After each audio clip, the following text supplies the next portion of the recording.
Yo, welcome back to another Pokemon Scarlet VGC video. I'm your host Jose Rocks, and we're going to be getting into ranking the Tera types. So the idea behind me wanting to do this is series 4 Regulation D is coming up in the next couple of weeks, and I wanted to go ahead and get a video out discussing some of the Tera types and how you should utilize them for that series, as far as like how good they are, which ones you should be using, which ones you should be expecting, based on the Pokemon that are coming here, right? All right, so the first category we're gonna utilize 5 categories for this. The first category is on every team. So this is pretty much gonna be the Tera type that you should expect every team to have. It'll be the most used Tera type. The Tera type that will be used the most on all the different variety of different Pokemon. Okay, the next one is going to be consistent. So consistent is pretty much the Tera type. What I feel like is going to be pretty much consistently good, but you won't see it on every team. But every time you do see it, it'll be utilized pretty well, right? And then we have these 2 categories, which kind of even in a way. You could put one or the other on top. I'm going to put this one above that, because I do value defensive Tera types more than offensive Tera types. So we'll just, put it like that. So more so defensive.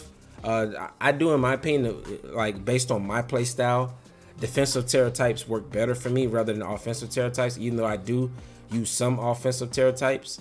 So that's going to be these 2 categories. And then the last category is going to be not good in general. Let's just make that, I kind of want to use blue for that. Yeah, I like that. All right, not good in general. So this is going to be the Tera type that is pretty useless to use. It doesn't help you offensively or defensively, and you probably won't really see it on any teams, right? So we'll start on our list. We're going to start with Bug Tera. I feel like Bug Tera's best chance for it to be good was actually in Series 3, Regulation C, due to all the dark types running around with the also with the Ruin Pokemon being new to the format. Because Bug hits them all for super effective, except for Chi-Yu, but it still hits it neutrally. And if it's a physical Bug type attack, it's still hitting Chi-Yu pretty hard, right? I do get that it's weak into Chi-Yu and make you, get one shot by it, but it does help resist grass type attacks from Wo-Chin and ground type attacks from Ting Lu, and Chien-Pao only hits you neutrally, right? So I feel like it was in a decent spot to do well, and it still didn't do well. So Regulation D, I think it's just pretty much going to fall off. I think it's not good in general. I don't think you're ever going to see it. If it does make an appearance, it may be used on maybe Iron Thorns if it comes back, since it has Pin Missile.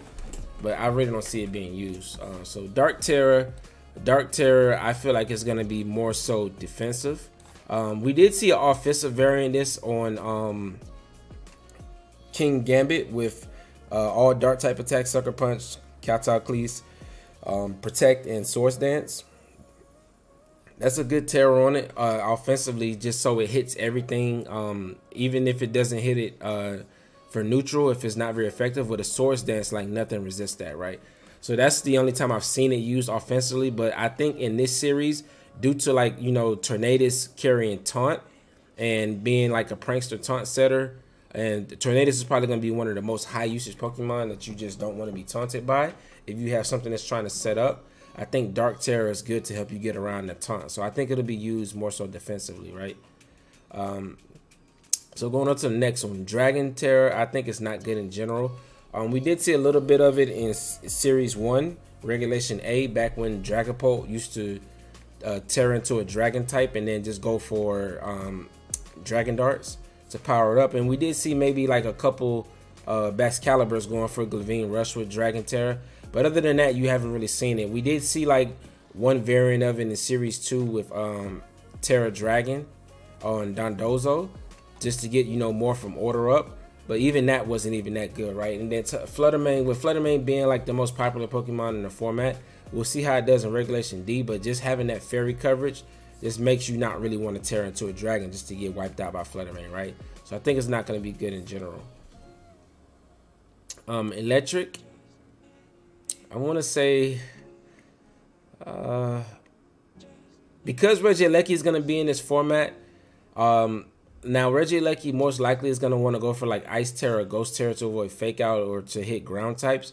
But I can see like, you know, an electric choice specs Regieleki, like just hitting, like trying to pick up one hit KOs, you know, with Tera Electric. So I do see it being more offensive. I do see it coming back to be relevant in this format. And also it'll be good, like good coverage into hitting Iron Bundle, which it should pick up in usage due to it outspeeding Regieleki with a booster energy. They kind of help you like slow down Regieleki, right? So I think it's going to be used as more offensive. So I do think it's going to see some play. Fairy Tera, I want to put this in consistent. I do believe a lot of people are, you know, not aware of how good this Tera is, but I don't think because it's so like not really seen, it's not going to be on every team. But every time I use this, defensively it's very good, offensively it's very good. You see a lot of Fairy Tera Flutter Mane. That's really the only thing you see tearing in the Fairy, but it's so much more than that. Like tearing Wo Chen and Ting Lu into Fairy types, or like Gyarados, is just, even though like they take a lot of neutral hits from things, they're already naturally bulky, and you're not really able to hit it super effectively unless you're going for like a Steel type or a Poison type, and that coverage is not really that common outside of like a tech like Heavy Slam or something, or a Godango will make it rain. So you're really like not taking super effective damage from a lot of things, rather than like tearing into a Steel type. You know, fighting type coverage and ground type coverage is very common in the format. So I feel like Fairy Tera is very consistent, so I want to put it in the consistent section. Fighting Tera, it's also not good in general. It doesn't give you any good defensive switch-ins or defensive synergy. You can resist dark type attacks, but dark type attacks, even though like dark type Pokemon are very common, dark type attacks are not really that efficient. Like, you're not really hitting a lot for super effective. Even Flutter Mane doesn't get hit for super effective because it's part Fairy, and most Flutter Mane don't tear into a Ghost type, right? So fighting coverage, it is very offensive. But I do believe the best Pokemon in the format are going to be like Trick Room, Ursaluna, which is ground type coverage and normal type coverage. I don't feel like fighting outside of like really great Tusk and maybe the Urshifu brothers is really going to be the common. But you're not going to really see anything like fighting coverage will be good, but fighting Tera won't be good, if that makes sense. Like having fighting type moves on some Pokemon will be really good, but you're not going to see Urshifu tear into a fighting type, right? It wants to drop that fighting type coverage and go into like his other typing, like the water typing, or in Dark Urshifu's case, it might want to go into like maybe Steel Tera or something like that to resist Fairy, right? So you're not really gonna see much play with that. Fire Tera. Fire Tera is another one I want to put in consistent. I think you're gonna this it's good defensively and offensively. Some Pokemon like to run Fire Tera Blast. Some things like Torkoal or Fire types like to get a boost in their Fire type moves. Fire type coverage is always really good in the format, right? I think it's very consistent. I don't think it's going to be on every single team because it's kind of not needed on every single team. But I do believe that it is a very good Tera type and it's very consistent. It helps you avoid burns, and it slows down Flutter Mane as well from the Fairy damage, right? Because you resist that. So I do think it's actually... yeah, I think it's going to stay in more, because even though it is more so defensive, I do believe that you can use this like both offensively and defensively pretty consistently. So we'll leave it there. Flying Tera, outside of Dragonite, I think it's going to be used more so defensively on certain Pokemon like maybe Regieleki or just things that don't want to take ground hits, right? Ursaluna is going to be really prevalent in the format. And just being able to like avoid those earthquakes next to Cresselia, you're going to want to be able to dodge those. Because even if you resist it, you're still going to be taking a lot of damage, right? From gust boosted earthquakes with maybe a Swords Dance, or maybe next to a Chien-Pao. Any of those like this, even using like Flying Tera next to Chien-Pao allows Ursaluna to go for earthquake, right? And you're going to want to be able to just neutralize that damage. So I think Flying Tera will be more so used defensively. It can be used offensively like on Gyarados and Dragonite, but in this format, I think it's going to be more defensive Tera. All right, Ghost Tera. Ghost Tera is going to be our first Tera. I think it's going to be on every team. Every team is going to have some type of Ghost Tera to get around Fake Out. Fake Out is going to be a little bit better in this format. with a lot more fake out users that are fast coming into the format, and people just kind of want to slow down Regieleki and Tornadus. Even though they have covert cloak, some Pokemon gonna want to run the cloak, and they're gonna have other Pokemon that don't want to be faked out as well. In order to get around that, you're gonna want to have the Ghost Tera, right? Just to double up on that coverage. You're gonna see at least one Ghost Tera on every team. Something on that team is gonna have a Ghost Tera to help them avoid fake out. Also, you immune to the close combats from the Urshifu brothers that are gonna be running around, and you're gonna be immune to the normal type. Also, Ursaluna with the normal type damage with the facades, gust boosted facades. And that thing tears into normal Tera, goes for a gust boosted facade. Nothing resists that except being immune to it as a ghost type, right? So Ghost is going to be really good in this format. Same with Grass. Amoonguss is always going to be good in whatever format that is brought to. Just, you know, slow Spore, helping people with Trick Room counters that don't really have good Trick Room matchups is always going to be good. And Grass Tera is like, felt like it was built to resist Amoonguss Spore, right? You also get around the Rage Powder, things like that, and you take, you know, reduced damage from, you know, water type attacks. So it is good. Fire Tera hits that, but Grass Tera is just, grass Pokemon are not that good, but Grass Tera is just makes like fire types and water types just that much better, right? It just makes them so much harder to hit, right? If you're a water type, you Grass Tera to you Grass Tera, you won't be hit by, you know, the electric type super effective damage. You won't be hit by grass type super effective damage. So it's just a good Tera for fire and water types. I haven't really seen it used offensively. I do think that you may see like one or two Rillaboom running around the format with Grass Tera wood hammers next to Chien-Pao, just to do like massive amounts of damage from wood hammers. But it's going to be really good. You're going to see at least one of these on every team too, right? Ground Tera. Ground Tera I'm going to put in consistent. I do think it's more of an offensive. I do think if it's more of an offensive Tera type in the current format, but in Regulation D, you're gonna want to have Ground Tera so you are immune to Regieleki's electric type attacks, right? You need some answers into those Electro Webs and those Thunderbolts, because Regieleki is the fastest thing outside of items. If you don't have a Booster Energy or Tailwind or anything up, Regieleki is just naturally faster than everything. And just being able to just do massive amounts of electric damage, you're gonna want to have Ground as a defensive Tera. So it's good on. It's gonna be very good defensively and offensively. So for that reason, I want to put it in consistent. Ice Tera. Ice Tera is going to be used as more of an offensive in this format. There's going to be a lot of ground types running around to resist Regieleki, and Regieleki itself is going to be carrying Ice Tera. We already know that's coming. It's obvious. It's going to be so obvious that Regieleki is going to be Ice Tera to hit like Landorus that it might not even be that common due to that fact. But early on, it's going to be very common. You're not going to ever use Ice Tera as like a defensive Tera. The only thing that really stops is like maybe Glacier from like, you know, sweeping you with ice type moves, or Arm Bundle sweeping you with Blizzard. But other than that, it's going to be used as an offensive Tera type. Normal, I'm going to put normal and consistent. It's going to help you resist the ghost damage. It's going to help you hit like a lot of different types for neutral damage for like really powerful normal type attacks. Dragonite is still going to be good. It tearing into a normal type is going to be good. Ursaluna tearing into a normal type is going to be good. Anything that likes to do like normal moves or a facade, it's going to be good with normal Tera, as well as, you know, being defensive switch-ins to like ghost type attacks. So I think normal is going to be pretty consistent. Poison.